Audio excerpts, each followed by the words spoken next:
receive a deed. Have you ever wondered who really owns the land?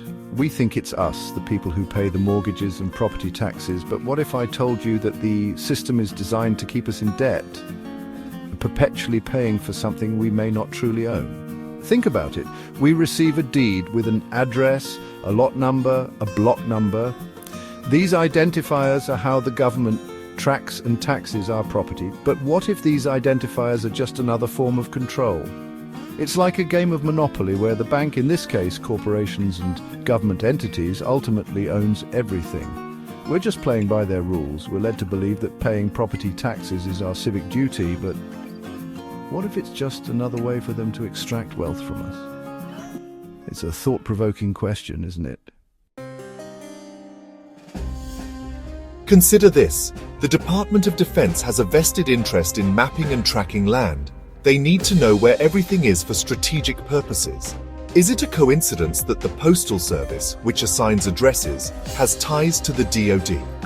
The DoD also has a history of involvement in housing, particularly with Section 8 programs. These programs, while well-intentioned, could be seen as another way for the government to maintain control over housing stock. They dictate who lives where and under what conditions. The very language we use hints at this power structure.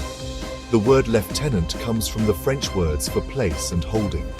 A lieutenant is someone who holds a place of power. Similarly, a tenant is someone who occupies a property, but ultimately they are beholden to the landlord. It's fascinating how language can reveal so much about power dynamics. Corporations are legal entities, not living, breathing people. They can't interact with us directly. They need agents, lawyers, police officers, government officials to enforce their will.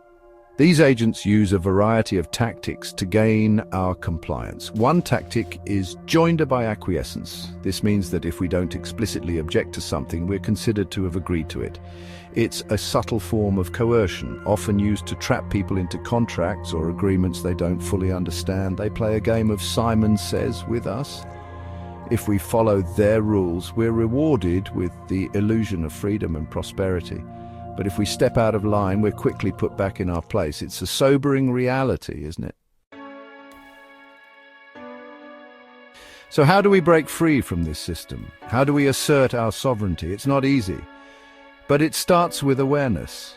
We need to educate ourselves about the true nature of property ownership, corporate control, and the legal fictions that bind us. We now believe that we can declare ourselves the living rightful heirs of our own estates. This involves drafting a formal declaration and sending it to the Secretary of State. By separating ourselves from the judicial person and standing as the rightful living heir, it's a powerful statement of our self-determination. Ultimately, the path to freedom lies in reclaiming our power.